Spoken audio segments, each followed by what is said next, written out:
The following content is provided under a Creative Commons license. Your support will help MIT OpenCourseware continue to offer high-quality educational resources for free. To make a donation or view additional materials from hundreds of MIT courses, visit MIT OpenCourseware at ocw.mit.edu. So again, this is one more question on hybridization. This is the last question you'll get on hybridization before you see the exam. So now we're talking about hybridization of two different atoms in a molecule. So we're looking at this carbon atom here and this nitrogen. So using the rules that we've learned in terms of doing this quickly, let's see if you can get these answers in quick. So let's go ahead and just take 10 more seconds on this question here. Your parents are free to help if they're here with you.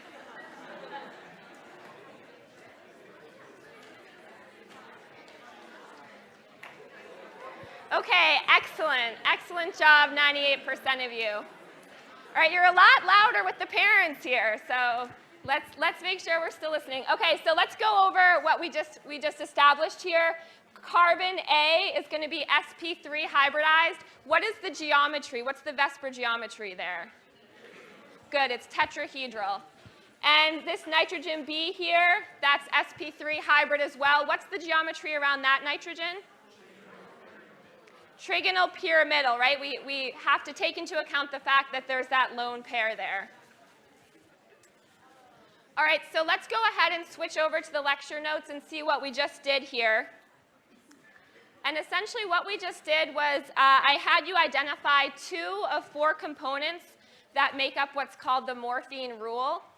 And the Morphine Rule is a set of structural elements that are responsible for the biological activity of morphine and other morphine-like drugs that have a similar pharmacological activity in terms of how they're active. So specifically, the Morphine Rule is a set of 4 components which start with the phenyl ring here, so an aromatic ring. The second thing you identified, which is an sp3 hybrid carbon. And then following that, we have a CH2 group here. And the last part of the rule is this sp3 hybridized nitrogen. So in terms of thinking about what this means, I said this is responsible for the biological activity of morphine. If we take a look at the morphine molecule here, what you can see is that it's a little bit more complicated than this structure that we see right here.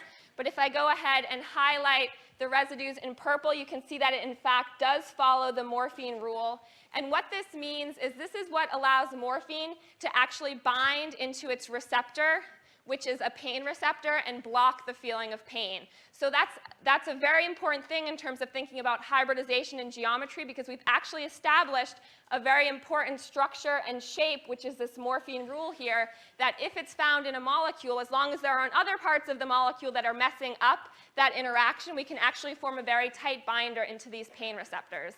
So morphine, as you know, is a very potent painkiller, but you also, I'm sure, know that it's also very addictive, so it's only used sparingly in terms of treating pain in a general sense, and it's always used in very closely monitored situations in terms of hospital care.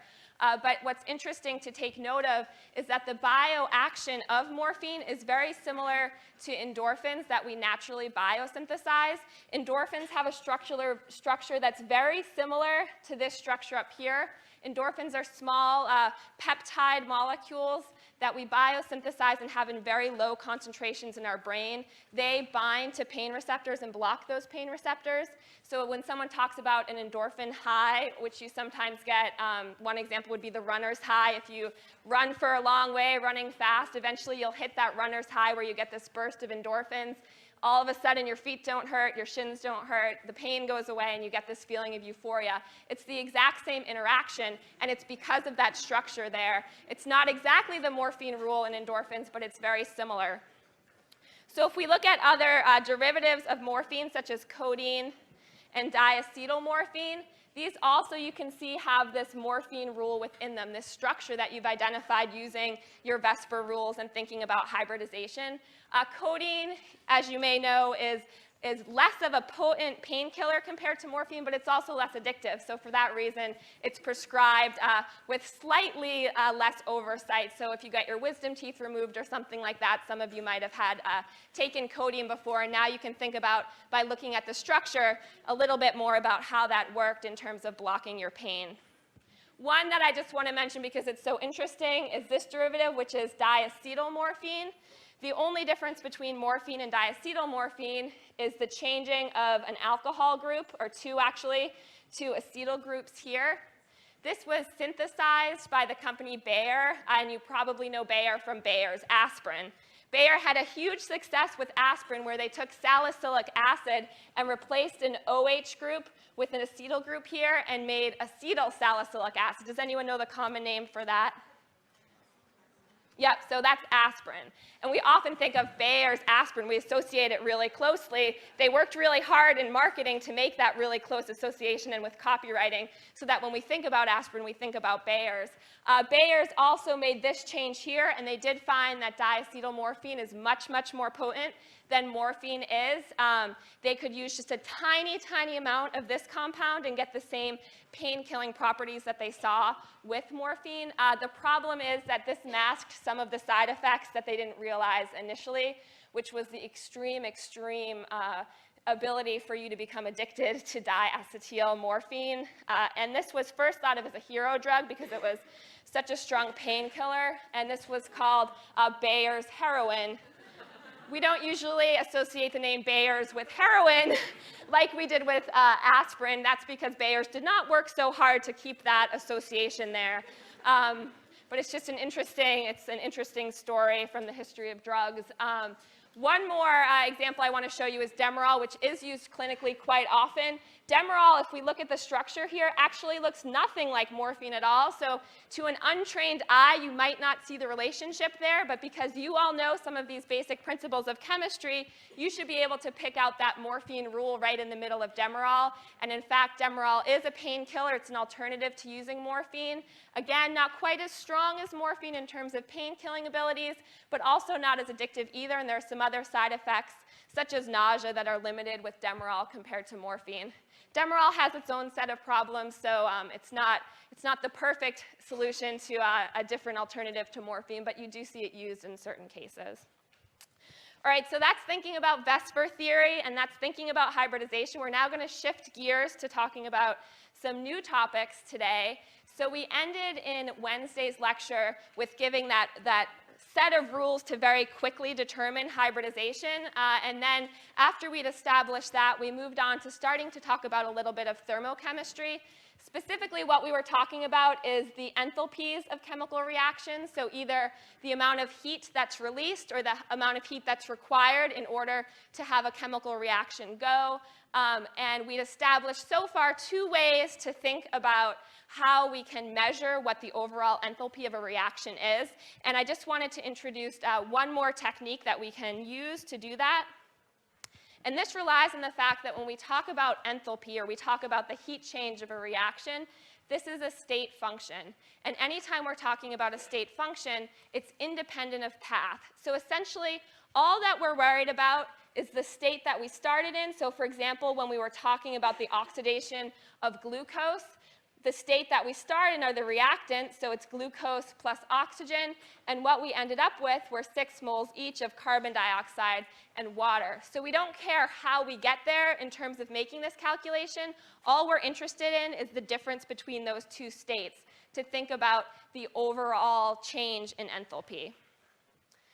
So for example, when we talked about how we could calculate this, one way that we can do it, and we'll look at these numbers even more specifically in a second, is thinking about, instead of going straight down here, which we might not have the numbers available to us to calculate directly, we can think about, well, what happens if instead we break apart this glucose molecule and decompose it into its elements? Because using tables in the back of our book, for example, we can figure out what the change in enthalpy is of this reaction here. That doesn't quite get us to where we need to go, though, so then we can think about the enthalpy of formation of 6 carbon dioxide molecules. And then we can go one step further and think about the enthalpy of formation for 6 water molecules. So this is just a roundabout way of going from here to here. Instead, we went up and then down and then down. But because it's a state function, we're absolutely allowed to do this. And to formalize this, we can talk about what's called Hess's law. And Hess's law just tells us that if we have 2 or 3 or any number of chemical reactions that we can add together in order to get the chemical equation that we're actually interested in, we can figure out the change in enthalpy of that reaction that we're interested in just by adding together all of the other enthalpies of reaction for every other reaction that we had to add together in order to get there. So let's take a look at what we're talking about here. So when I just showed you that example graphically, I'm just writing it out more like an equation here, because the nice thing about Hess's law is it allows you to think about chemical reactions kind of as if they're just algebraic expressions. So we can just add all of these different expressions together, and if we're thinking about algebra, we can just think about crossing things out that are in the reactants versus in the products. So if we do this, what we end up getting is the reaction that we're interested in, the oxidation of glucose to form carbon dioxide and water. So let's look pretty carefully at exactly the fact that these all cancel out to give us the reaction I say we get. So for example, we can think about the oxygen molecules. We can cancel out 6 here and 6 here as long as we multiply this whole reaction by 6. Again, we can get rid of those last 3 oxygen molecules there. Similarly, we can cross out our 6 hydrogens from the products with 6 molecular hydrogens from the reactants. And then the last thing we can cancel out are our carbon atoms. We have 6 in the products, and we have 6 in the reactants here. So you'll see that the only things that are not canceled out is what's left in our bottom reaction. So we can go ahead and just add up all of these different reaction enthalpies.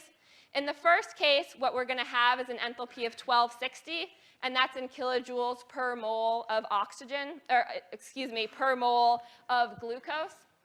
And the reason that this is positive is because it's essentially the reverse reaction of the change in enthalpy of formation. So it's going to be a positive number there. We add to that the enthalpy for this reaction here, which is negative 393.5. But we need to remember to multiply that by 6 because we're actually adding together 6 of those individual reactions. And lastly, we also add together 6 of this final reaction here, which has an enthalpy change of negative 285.8. So if we go ahead and just add up all of our individual enthalpy changes, what we're going to end up with for our entire reaction here is a change in enthalpy of negative 2816, and that's kilojoules per mole of glucose. Does anyone remember from Wednesday's class, does this match what we had seen experimentally? Yeah, so this is the exact number that we calculated when we used heats of formation, and it's also the exact number that's seen in terms of experimental. All right, so there's actually 3 ways we now have to calculate heats of the change in enthalpy of an overall reaction. So we have these in our notes from last time and from finishing the end of this unit right now, but I'm just going to summarize them for you on the board because there are a couple things that can get confusing that I want to make sure no one is confusing, particularly in the upcoming exam. So what was the first way that we learned to think about calculating enthalpies of reaction? So it's talking about bond enthalpies.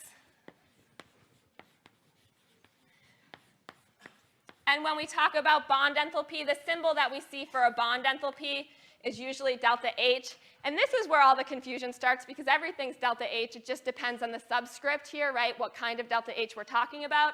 In the case of bond enthalpy, often you see no subscript at all. But sometimes you do see a subscript, which would then just be delta H sub B here. So if we're trying to do this calculation based on bond enthalpies, for the delta H for an overall reaction, what we want to do is take the sum of all of those bond enthalpies of our bonds that are broken. And what we want to do is subtract from that the sum of all our bond enthalpies of our bonds that are formed. All right, so let's think a little bit more about what this means. So if we're talking about bonds broken, are we talking about reactants or products? Reactants. So essentially, we're summing up the bond enthalpy of reactants and subtracting it from the products. All right, great. So that's our first strategy there. The second strategy that we learned is thinking about bond enthalpies of reaction by using the enthalpy change in terms of the enthalpy of formation. So this one is sometimes a little bit more intuitive because we're talking about the enthalpy change it takes in order to form a given molecule. So if we're trying to do a calculation using enthalpies of formation, what we find is that delta H of the reaction is equal to the sum of the delta H of formation of products or reactants? Products, good. Of products minus the delta H of formation, and this is the sum again, of reactants. All right, and our third strategy is what we just talked about, which is Hess's law. And in fact, both 1 and 2 are applications of Hess's law, specific applications, but any application of Hess's law, you can use any way of adding up different equations to get the final enthalpy of the reaction. The reason I wanted to put these two strategies, however, on the board right next to each other is so we can just confront a point of confusion that happens a lot with students, which is why in the first case do we have reactants minus products, and in the second case we have products minus reactants. So you need to keep these two straight when you're doing your calculations in terms of enthalpies. And the reason is because the definition of a bond enthalpy, when we're talking about bonds, is the enthalpy that it takes in order to break the bond, the amount of heat that goes into breaking a bond. So it's typically a positive number because if you have a stable bond, you have to put heat into it in order to break it. So you end up having a positive bond enthalpy here. In contrast, when we're talking about enthalpies of formation, now what we're talking about is the change of enthalpy in order to form a molecule. So for example, if we have a nice stable molecule with strong bonds in it, what we're going to find is that the delta H of formation, would that be positive or negative? So it's negative. So you'd end up with a negative delta H of formation. So because you're talking about a term that's negative here where it would be positive in the first case, you end up flipping signs to have it work out. So if this doesn't make sense as I'm saying it right now, just go back in your notes and look through and make sure that you aren't going to get mixed up when you're using bond enthalpies versus enthalpies of formation here. All right, so that's pretty much all we're going to say on enthalpy. So I really just want to stress this is going to be the end of exam 2 material here. I said I'd be clear about it in class today. This is it. It's also written in your notes when you go ahead to study. So remember, in terms of exam 2, which I'll remind you is on Wednesday, it's going to be all the way from the material on lecture 10 up to this point here. So only through enthalpy. And it's also going to be on problem sets 4 and 5. And I'll mention that this afternoon, as I said, I'll post a bunch of extra practice problems, which are more review of these same concepts, so you can get even more practice this weekend and early next week to prepare. All right, so that's enthalpy. That's the end of exam 2 material. But there's actually another really important concept that we need to talk about. We really don't want to stop with enthalpy. Luckily, it's exam 2 and not the end of the class, because a really important concept to think about is spontaneous change. So thinking about whether a reaction is spontaneous or non-spontaneous. And when we think about a spontaneous reaction, I think this is a term many of you are familiar with. Spontaneous just means that the reaction is going to proceed in the forward direction without any kind of outside intervention. So thinking of a spontaneous process can talk about a chemical reaction, but you could just picture, for example, putting a round rock on the top of a hill. It will spontaneously just roll right down that hill. So a spontaneous process also has direction, right? Because the rock won't spontaneously roll back up the hill without putting in work. So essentially, we're talking about a spontaneous process when something's going to happen without actually having to do anything else to force it to happen. So let's think about, in terms of chemistry, what we're talking about is a spontaneous reaction. That's the specific type of spontaneous process that we're interested in. So let's think about a few different types of spontaneous reactions and see if we can come up with some idea of what's going to cause them to be spontaneous. So one spontaneous reaction is written here. So this is just the oxidation of iron or the formation of rust. This turns out to also be an exothermic reaction. It has a negative delta H of 824 kilojoules per mole. Another spontaneous reaction is written here, the combination of an acid and a base, which neutralizes each other. So we have a hydronium ion and a hydroxide ion interacting to form water. This is spontaneous, and again, it's exothermic. So its delta H is negative 55.9 kilojoules per mole. Let's think about some really relevant reactions in our body. So one incredibly important reaction, of course, is ATP hydrolysis, where we have adenosine here, triphosphate. So we have 3 phosphate groups here. That's called ATP. It has a total charge of -4. So if we hydrolyze this, one of the phosphate bonds here, and lose a phosphate, we end up with adenosine diphosphate, or ADP, and that has a charge of -3. Yep?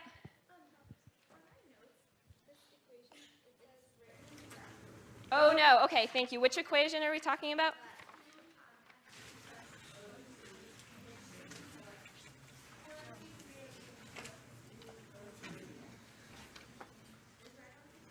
Sorry, what page are you on? Page 2. So the one with H3. Oh, no. OK. All right. So, all right, let's go back to that.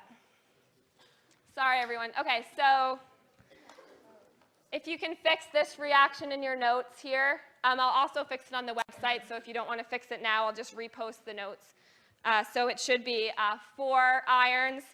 Yeah, sorry, plus 3 oxygens is 2 Fe2O3 solid. All right, thanks for pointing that out. All right, does everyone have that down? I know you have to flip a page there. OK. All right, so I'll post it in the notes if you didn't get it there. So let's go back to ATP hydrolysis here. So we're going from ATP to ADP. And that is a spontaneous process, and it's an exothermic reaction as well. So we find that it's negative 24 kilojoules per mole in terms of the change in enthalpy there. All right, so at this point, I just showed you 3 reactions where we have something that's spontaneous and it's also exothermic. And I could show you a countless number of other reactions where it's the same thing. It's actually quite common if you have an exothermic reaction that it's also spontaneous at room temperature.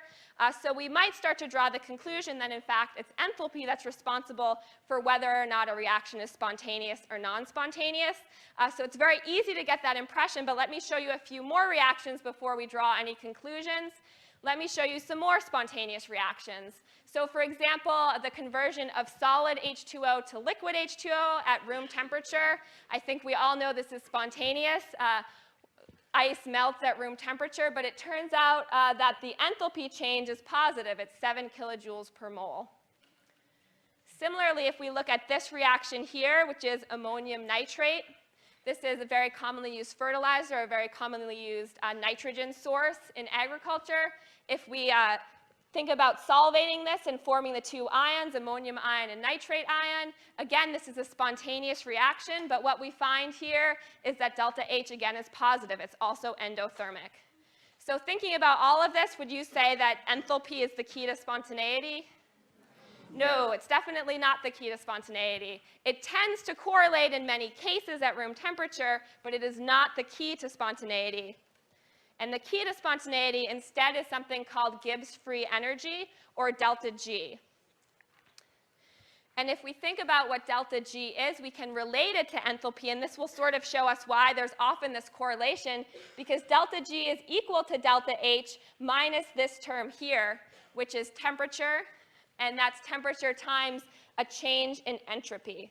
And we'll talk very in depth in just a few minutes about what entropy actually is. But for now, I just want you to think about the fact that in addition to thinking about enthalpy, there's this other term here that comes into play. So when we're talking about what the sign of delta G is, or free energy is, some of you might already be familiar with this. When we're talking about a negative delta G, is this spontaneous or non-spontaneous? So maybe not so familiar, which is totally fine. So in terms of thinking about a negative delta G, that's going to be a spontaneous process. Anytime you see a negative free energy, which just like when we talk about entropy, it's a similar idea. It means that free energy is released as the reaction progresses. That's going to be a spontaneous process. So that means that if delta G is greater than 0, then what we're going to see is a non-spontaneous process. And finally, in the case where delta G is equal to 0, at this point we're at equilibrium, which basically means that there's no net change in either the forward or the reverse reaction in terms of thinking about whether something's spontaneous or not spontaneous. It's just at equilibrium, we see no net change. And something I want to point out is that this reaction is valid only when we're at constant temperature and pressure, which we will be throughout the discussions in this class in terms of using this equation. And also, it turns out that when you do most chemical equations, you are, in fact, at a pretty constant temperature and a constant pressure in terms of most things are done in the open atmosphere, so that's really not going to change. All right, so let's just talk very briefly about why it is that free energy is what determines spontaneity and not this enthalpy here, not what the change in enthalpy is. And it really comes in terms of remembering it in terms of the definition. When we think about delta G, what that is that it's energy that's released or used in the reaction, but if it is released, that it can directly be used to do work. It's what we call free energy. It's free to do other things. Whereas when we were talking about enthalpy here, well, this is the amount of heat that's released when we break and form the bonds in the reaction, but some of it actually gets stuck in the molecules, and this is just a way to think about it, that this term here is one way we can think about it as just some energy that's getting stuck. So for example, molecules, which we don't really go into in this class, have vibrational movements, they have rotational movements, there's energy associated with that can sort of get stuck, as we could say, some of the enthalpy that's released in terms of forming and breaking the bonds in our reaction. So that's a case where we could see that we have a negative delta H, but we still end up with a positive delta G. And again, I haven't really gone into what entropy is here yet, and we will just in a few minutes. But first, I want to take a look at one of the examples that we talked about, which is the conversion of ammonium nitrate when it's solvated, breaking up into its ions. So what I had told you is that, in fact, this is a positive delta H, but still that the reaction is spontaneous. So let's just do this calculation and see if we can confirm that in terms of delta G. So the reaction, again, that we're going to use is delta G equals delta H minus T delta S. So if we're talking about room temperature here, oof, that's a bad piece of chalk. So we're going to say that delta G in this case is going to be equal to 28 kilojoules per mole minus, we're at room temperature, or 298 Kelvin. In this reaction, you always put temperature into Kelvin. And then we need to multiply it by the entropy, which is 109 joules per Kelvin mole. I want to point out that entropy tends to be a much smaller value than enthalpy, so it's reported in joules instead of kilojoules. When you solve these problems, it's really important to convert it into kilojoules so that your units work out and you don't get a completely crazy answer. So we want to convert this to 0.109 kilojoules per Kelvin mole. So we can just rewrite this. So we have 28 kilojoules per mole. Then this term here will be 32.5 kilojoules per mole. So what we end up with, our delta G for this reaction is going to be negative 4 kilojoules per mole. All right, so talking about this as a negative delta G, would you say this is a spontaneous or a non-spontaneous reaction? Yeah, it's spontaneous. So what we're going to see is delta G negative 4. So this reaction is spontaneous even though our enthalpy change was positive. Let's take a look at one more reaction since we spent so much time discussing the oxidation of glucose. So again, what we know about this reaction, we've already calculated the delta H is negative 2816 kilojoules per mole. And you could look up, and we'll figure out how to calculate it soon, the change in entropy, which is plus 233 joules per k mole. So before we actually do this calculation, let's go to a clicker question, and I want you to think about what's happening here.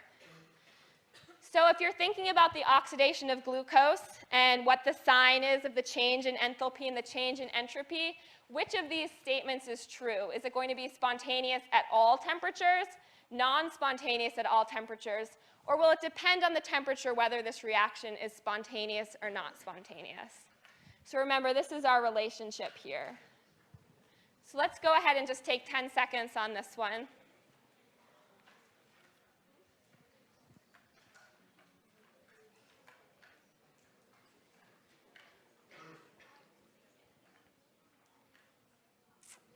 Okay, so we have a pretty mixed response here. So this could have made or broke the chances of your team on the competition today, but there'll be a few more left to redeem yourselves if you got it incorrect. So what we're going to find is that it's spontaneous at all temperatures, and we can actually just look at this equation here to figure out why that is. If our reaction is spontaneous, that means that delta G is negative. So in terms of delta H being negative, well, that's going to always contribute to delta G being negative no matter what the temperature is. And if delta S is positive, since it's minus T delta S and our temperature is always positive because we're on the Kelvin scale, so it starts at 0 there, then this component here is always going to be negative as well. So we're always going to have two negative numbers so that our combination, our delta G, is always going to be negative. It's always going to be spontaneous. All right, so let's make sure that's what we do see when we calculate this for the oxidation of glucose here. So if we do this and we plug in our numbers, we see that delta G is going to be equal to negative 2816 times the temperature, room temperature, times, again, remember to put 0.233 because we need to convert from joules to kilojoules for our entropy term. So what we find out is that this reaction has a delta G of negative 2885 kilojoules per mole. This is a spontaneous reaction. All right, so let's get back to that entropy term. I introduced it without explaining at all what it really is. So let's take a few moments and think about entropy. Entropy is actually a very easy concept to think about. It's a measure of disorder. I think most of us have a very good concept of how things tend to go to disorder, so it's something we can conceptualize just in an infinite number of ways. And entropy is simply a measure of the disorder of a system. And when we're talking about chemical reactions, what we're talking about is a change in entropy. So whether as our reaction goes forward, are we becoming more ordered or are we becoming more disordered? So just like we saw for enthalpy, entropy also is a state function. So it doesn't matter in terms of path, how we got from point A to point B. All we need to worry about is the current state of our system, what the current entropy is, and take the difference. So an example that I like to use in terms of conceptually thinking about what's going on in terms of disorder, and which is especially relevant in New England, is thinking about a stone wall. So you can think about a stone wall in terms of being very, very ordered, right? If you just built your stone wall, every stone is in place. It has a high degree of order. So in other words, the disorder is very low. So it has a low entropy, a low level of disorder. But if we're looking at a New England stone wall, which are typically found if you're hiking in the woods, you see ones that are just ancient and are completely crumbling down, you'll find that the stone wall is no longer quite so ordered as it was. In fact, let's say there's a few stones that have fallen off. Our disorder has increased, so we end up increasing the entropy. And I do just want to point out with this analogy that it is a state function. So if we're thinking about the change in entropy, which is this distance right here, we can either calculate it directly from here to here, but it also doesn't matter. Let's say the wall crumbled down completely and we ended up having a very high degree of disorder. If then someone put most of the stones back in place and we went back down to this degree of disorder here, it doesn't matter. It's a state function. All we care about is the actual difference between our starting point and our ending point. And I just can't resist putting in a little quote, something there is that doesn't love a wall. Does anybody know where this quote is from? Very famous poem, very famous poet. Good guesses. Parents can help with this. Yes, excellent, excellent. I've never heard the correct answer to this question before. Excellent. So this is Robert Frost in the Mending Wall. he talks about, it sounds like a lot of you did know this. This makes me full of joy. Something there is that doesn't love a wall. There's many interpretations for this poem, but maybe it's about entropy. Entropy doesn't love a wall. We're going from ordered to disordered. That wall wants to come down. All right, so let's formalize these thoughts on entropy and in terms of what we're talking about. Again, what I said on that chart there is as we increase entropy, we're increasing disorder. So if you saw a positive change in entropy in a reaction, would you think about that as being more or less ordered? Yeah, so it's actually going to be less ordered, and in fact, I should stop saying order. I should be just saying disorder, because disorder is actually what we're measuring. And there's an increase in disorder here when we have a positive change in enthalpy. So if we have a negative change in enthalpy, we're going to see a decrease in disorder. So in terms of considering different types of states that we can be in, whether we're in a gas state or a liquid state or a solid state for any given molecule or any given compound, we can think about how much order or disorder these states have. So which of these three states would you call the most disordered? Yeah, it's a gas state. So it turns out that the disorder, gas is greater than liquid, which is greater than solid. This makes sense. In a gas, molecules are free to bounce around, go wherever they want. Once you're in a liquid, they have a little bit more limitation. They can't go anywhere, but the molecules can still slide all around and pass each other. Once you're in a solid state, this molecule is not going to flip places with the other molecules there. It's going to be kind of stuck in its place within the solid. So just understanding this explanation of entropy, that we're going to have an increase in entropy if we have an increase in disorder, allows us to make predictions about reactions even without doing any calculations. And we always like when that happens, because then once we do calculations, we can check our calculations and make sure they make sense with what we would be predicting. So before we talk about how to actually do a calculation, let's go to a clicker question here and make sure everyone is on the same page in terms of thinking about changes in entropy, or changes, or delta S for the reaction. So let's say we're talking about the decomposition of hydrogen peroxide into water and oxygen. I want you to tell me if you think it's going to have a positive delta S, a negative, or 0, or maybe this will change with temperature as well. All right, so let's go ahead and take 10 seconds on this one.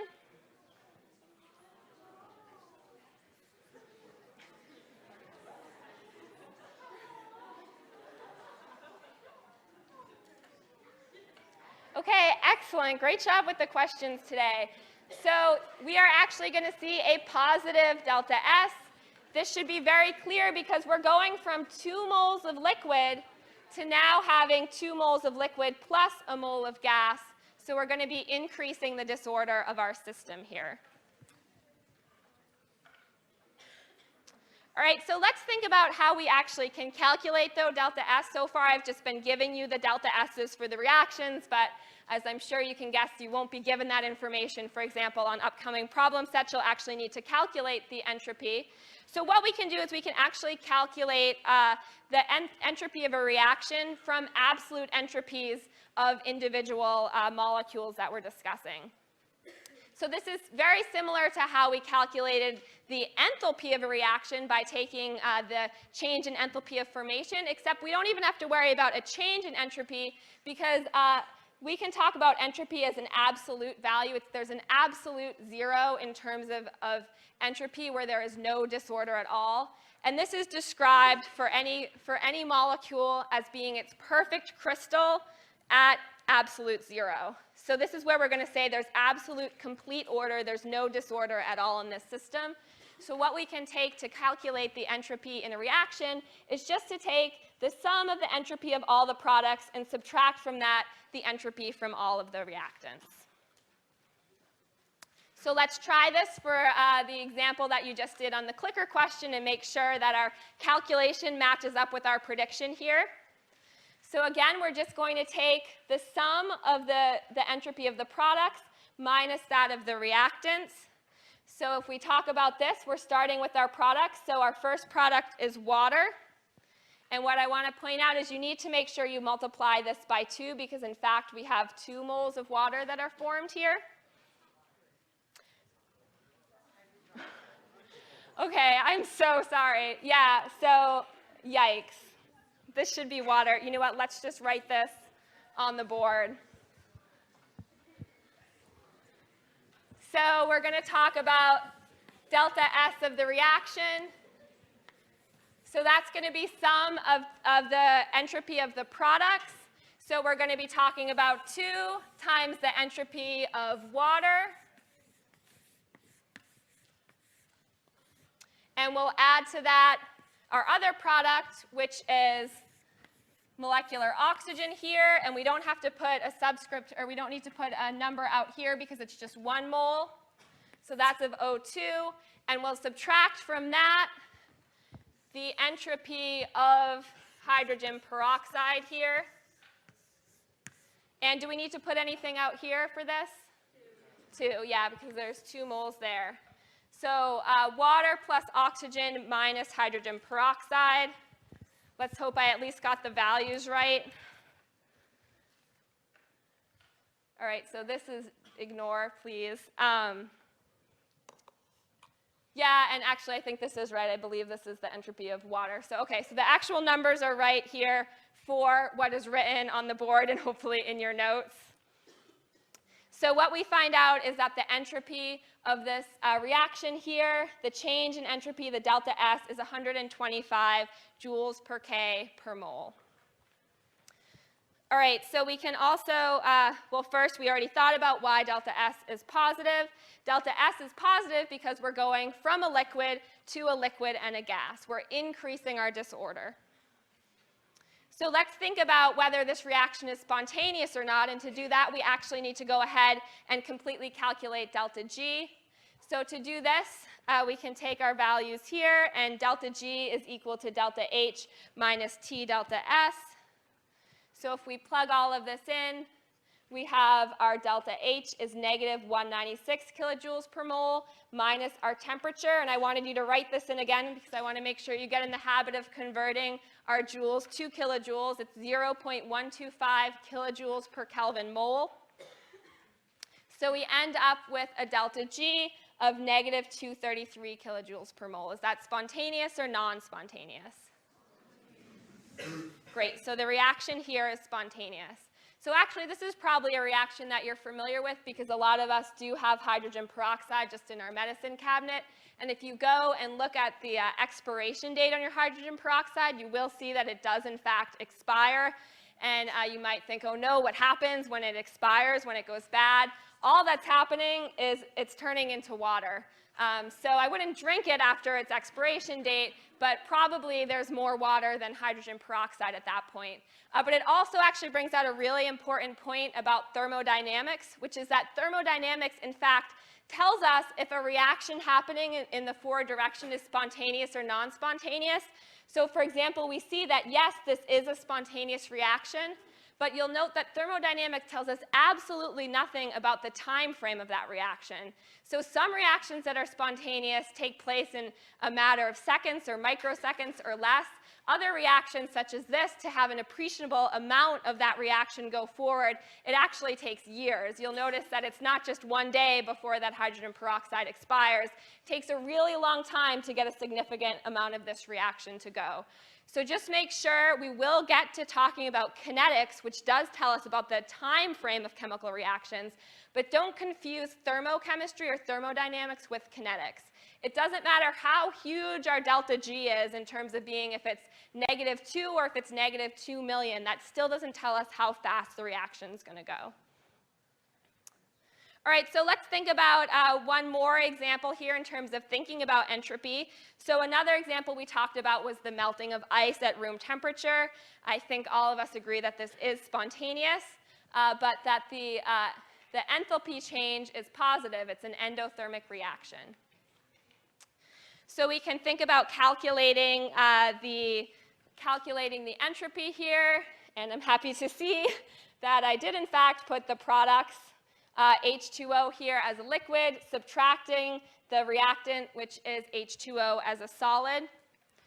if we go ahead and plug in those values here, what we end up with is a delta S of this reaction of 28.59 joules. This makes sense because we're increasing the disorder of the system. We're seeing a positive delta S here. And I just answered that question for you. We're going, why is delta S positive? We're going from a solid to a liquid. We're increasing disorder. So we can calculate delta G as well. And if we do this, we plug in these numbers here. What we end up with is that delta G equals negative 1.57 kilojoules per mole. So it is spontaneous. Delta G is just barely negative. And what actually is the case, which we'll talk about more on Monday in thinking more and more about how temperature actually affects these reactions. But what we know about melting of ice is that it is, in fact, temperature dependent, right? Ice doesn't melt at just any old temperature. So that's where temperature actually comes into play here. All right, so we have a case, spontaneous, even though delta H is positive. All right, so let's think also about how we can go about calculating the free energy of formation. So we know that we can use the equation that we saw in terms of the free energy of a reaction. But what if we're actually thinking about the free energy of the formation of a particular molecule? So that's actually completely analogous to thinking about the enthalpy of formation, or it's basically the standard Gibbs free energy of formation. So this is talking about forming a mole of a compound from its most stable elements, from its elements in their most stable states at pressure of 1 bar and at room temperature. So we know that we can tabulate it just like we tabulated delta H of formation, but we can also tabulate it from this reaction here, which it looks like I already told you this reaction, which I did, but I told you a more general form, which was for the free energy of a reaction. This is the free energy of a reaction, which is the formation of a certain compound, and this is the free energy of formation equals the enthalpy of formation minus T delta S. So let's think about why it is important to be thinking about these changes of free energy in terms of forming a molecule. And it's important because the delta G of formation is actually a measure of how stable or unstable a molecule is relative to its elements. So for example, if something is really stable relative to its elements, we can think about whether delta G of formation should be negative or positive. So let's have you do one last clicker question here and tell me, what do you think if delta G of formation of actually forming a molecule is going to be negative? Would you say that the compound is going to be stable or unstable relative to the elements that that compound is made up of?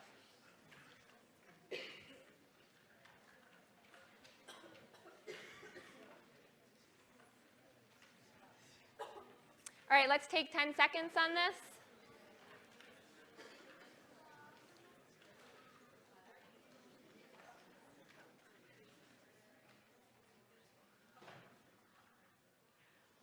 Okay, interesting. So this is going to be another tiebreaker for us. So let's go back to the notes and think about this. So it turns out that it's going to be stable relative to its the compound is stable relative to its elements. And the reason for this is if you think of the reaction of the elements forming the compound, if the delta G of that reaction is negative, that means it's going to spontaneously form the compound. It's going to go release energy when it actually forms that compound. So that's another way of telling us that the compound is more stable than its elements. So conversely, if we have delta G of formation being greater than 0, so delta G of formation is just delta G of the reaction where the compound is formed, then what we find is that it's thermodynamically unstable relative to its elements because instead of releasing energy in that reaction, you actually have to put energy into that reaction in order to make it happen. So delta G of formation can give us an indication of whether we have a stable or an unstable compound.